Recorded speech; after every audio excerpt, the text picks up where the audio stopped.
jujur nggak expect sih, karena rektorku sendiri pun umur 40 atau 50-an gitu. Makanya pas aku pertama kali denger rektor umur 26 tuh kayak kok bisa gitu. S3 atau S2 sih minimal banget ya.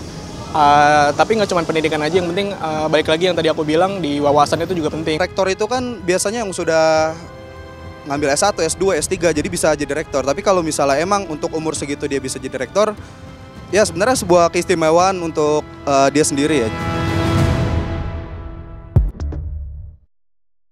Ya, memang sangat langka terjadi. Seorang yang masih berusia muda didaulat menjadi rektor. Namun baru-baru ini hal itu terjadi lagi. Dunia pendidikan tanah air mencatat sebuah sejarah baru yang menginspirasi. Seorang pemuda bernama Alim Anggono berhasil memecahkan rekor sebagai rektor termuda di Indonesia pada usia yang baru menginjak 26 tahun. Untuk mengetahui kisah sang rektor muda tersebut, tim Insert Investigasi pun langsung mendatangi kampus Cakrawala tempat rektor muda itu bekerja.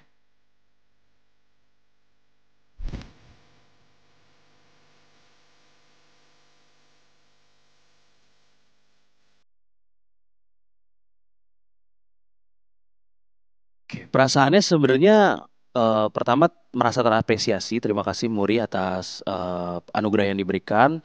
Tetapi tentunya ini juga beban ya untuk saya sendiri karena menjadi yang termuda bukan berarti yang terbaik. Menjadi yang termuda itu adalah mungkin gambaran bahwa kami anak-anak muda ini juga berani untuk mengambil risiko, berani untuk tentunya menantang status quo yang ada seperti itu. Aku sih sebagai mahasiswa yang sebenarnya masih umur 22, 23 tahun ini, aku terkejut banget sih. Soalnya kan kayak aku sama dia mungkin gapnya nggak terlalu jauh. Dan aku tuh juga udah salut banget sih kalau ada rektor di umur semuda itu. Dimana yang dia umurnya cuma 27 kan. Fenomena lumayan langka nggak sih Kak, ada rektor yang muda banget gitu. Jadi itu bisa jadi inspirasi bagi kita anak muda. Kalau kita tuh bisa sesukses itu di usia muda gitu. Prestasi luar biasa ini diakui secara resmi oleh Museum Rekor Dunia Indonesia, menjadikannya salah satu capaian fenomenal di ranah pendidikan nasional. Meski sebagai lektor termuda, latar belakang pendidikan Alim cukup mengenaskan. Ia menyelesaikan kuliah S1 di Universitas Indonesia.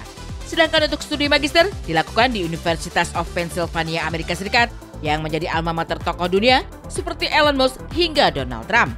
Meski bersekolah di kampus bergengsi, sebenarnya Alim berasal dari keluarga sederhana. Ya, saya lahir dari keluarga yang kurang beruntung. Artinya bapak ibu saya tidak punya kesempatan untuk melanjutkan ke perguruan tinggi. Maka saya sebenarnya anak pertama dan sarjana pertama di keluarga saat itu. Lalu benar sekali, jadi saya punya kecintaan terhadap pendidikan. Makanya di S1 saya ambil psikologi di UI. Lalu setelah itu saya melanjutkan pendidikan di Master of Education di University of Pennsylvania. Dan keduanya saya tempuh dengan beasiswa. Jadi S1 saya via bidik misi dan S2 saya dapat LPDP. Keren banget sih udah pasti ya. Karena rektor kita juga umurnya masih muda. Dan aku tuh justru dari diri aku tuh aku kayak termotivasi banget pengen menjadi kayak beliau juga gitu. Kepergian tim Insert Investigasi, Alim Anggono tidak secara rinci menjelaskan latar belakang pekerjaan orang tuanya. Namun dari kisah yang dituturkan tentang perjuangannya menimba ilmu di bangku kuliah, pemirsa dapat membayangkan betapa jauh sulit jalan yang dilintasi Alim. Untung saja masih ada bantuan beasiswa dari pemerintah. Itu pun harus dihemat demi cukupi kebutuhan sehari-hari.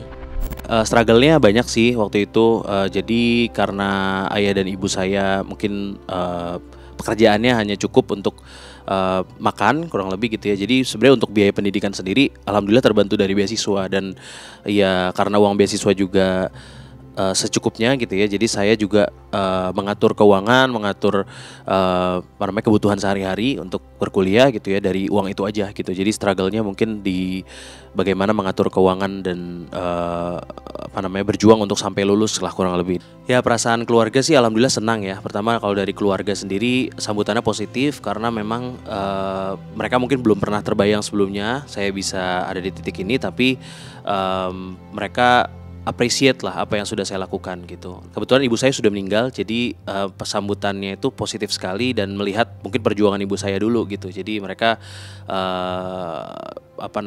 kembali ngabarin ke saya bahwa oh senang ya ngelihat kamu sekarang karena ibu kamu dulu perjuangannya mungkin udah sampai ke sampai titik maksimal gitu.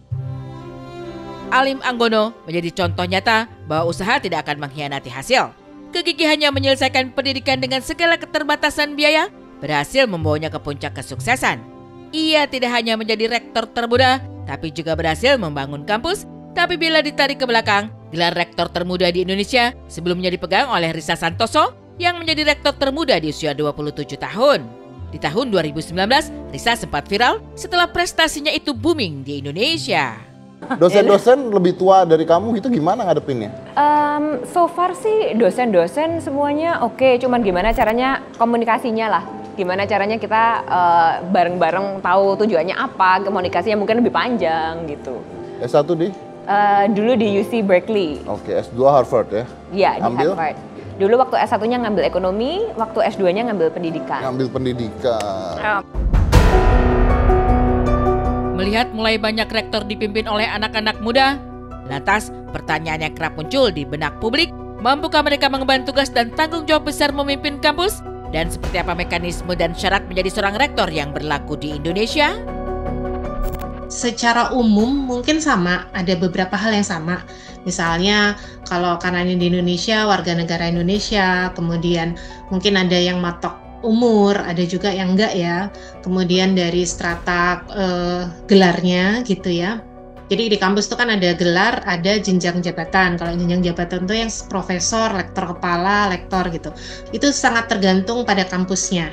Karena kalau kampus yang baru mungkin atau kampus kecil mungkin kan belum tentu misalnya ada profesor gitu ya, sehingga tidak mematok itu. Tapi kalau swasta boleh dari luar biasanya. Itu kan kampus baru. Dan setahu saya didirikan oleh anak-anak muda. Kampus baru didirikan oleh anak-anak muda, wajar-wajar aja sih kemudian yang kepilih muda gitu ya. Tapi kebetulan ini muda banget gitu mungkin ya sampai masuk rekor muri. Dan kalau nggak salah dia salah satu foundernya. Ini sebetulnya biasa sih terjadi di PTS ya, karena ada yayasannya. Jadi bisa jadi apalagi kalau yayasan keluarga biasanya dari ayahnya turun ke anaknya gitu kan dan lain-lain gitu. Ini kalau untuk PTS saya rasa biasa itu terjadi. Tapi kalau untuk PTN kecil kemungkinannya ya. Usia yang masih muda mungkin jadi nilai tambah. Tapi bagaimanapun, menjadi rektor di usia 26 tahun seperti Alim Anggono belum cukup terbiasa terjadi di Indonesia. Biasanya, rektor selalu diisi orang-orang yang telah lanjut usia. Tapi ini berbeda. Rupanya, Alim tidak hanya menjadi rektor, tapi juga menjadi salah satu pendiri kampus Cakrawala. Lantas, penunjukan Alim sebagai rektor, mungkinkah karena dirinya adalah pemilik kampus? Kalau misalnya beliau bertanggung jawab, mungkin beliau bisa menjadi rektor yang teladan ya bagi anak-anak muda gitu. Karena jadi inspirasi juga kan bagi kita semua. Yang penting tanggung jawab aja sih Kak. Dan menjaga integritasnya gitu. Selagi dia dipilih dan jujur, adil, bagus, ya pasti dikasih kesempatan dulu untuk percaya sih pastinya. Ya di Cakrawala alhamdulillah saya dapat respons yang baik gitu ya, di lingkungan kerja secara umum di bimbing.id juga tanggapannya positif karena memang selama 5 tahun ke belakang gitu ya, saya juga bersama 2 partners lain gitu ya, itu memimpin perusahaan dan juga memimpin institusi Cakrawalanya itu sendiri gitu ya, dari yayasan. Jadi sebenarnya responsnya baik gitu ya, apalagi tujuannya adalah untuk mengembangkan Cakrawala lebih baik gitu ke depan. Mereka tidak melihat usia sih kalau di sini Mbak, jadi alhamdulillah responsnya mereka tidak melihat usia tapi lebih ke kualitas individunya seperti itu Mbak. Alim Anggono menjadi cerminan bahwa dengan kerja keras dan visi yang jelas, batas usia bukanlah penghalang untuk meraih prestasi besar. Ia punya mimpi dan komitmen besar untuk mengubah paradigma pendidikan tinggi di Indonesia. Bahwa kampus tidak hanya menghantarkan mahasiswa menyelesaikan pendidikan, tapi juga mempersiapkan talenta muda Indonesia untuk terjun dalam dunia kerja sesuai minat dan kemampuan mereka. Misi inilah yang sejalan dengan misi Cakrawala University yang menghubungkan akademik dengan kebutuhan industri. Sehingga mahasiswa tidak hanya mengurai teori, tapi juga memiliki keterampilan relevan sejak bangku kuliah. Karena kemarin kan aku juga sempat ngeliat pas pelantikan Pak Rektornya juga kan, dan aku sempat denger juga speech-nya, dan aku ngerasa kayak keren banget dari visi misi dari Pak Rektornya juga gitu. Dan sama sih kayak Hana, aku jadi kayak ikut termotivasi gitu. Dan kalau dosen-dosen di sini kan juga rata-rata masih muda gitu kan. Menurut aku malah enak banget, jadi tuh lebih nyambung, dijelasin pun juga akunya jadi lebih banyak bisa ngebayanginnya, jadi kayak banyak dikasih perumpamaan-perumpamaan yang kita tuh juga ngerti gitu. Ya tentunya kalau buat saya muda tuh bukan penghambat ya, bukan penghalang, karena saya lihat cita-citanya besar, terus juga effortnya juga sangat besar gitu ya. Jadi pertama saya sangat percaya, yang kedua juga saat saya menjalani kerjasama ya dengan Mas Alim, rektor termuda di Indonesia ini sangat agile, sangat cepat menangkap perubahan gitu ya.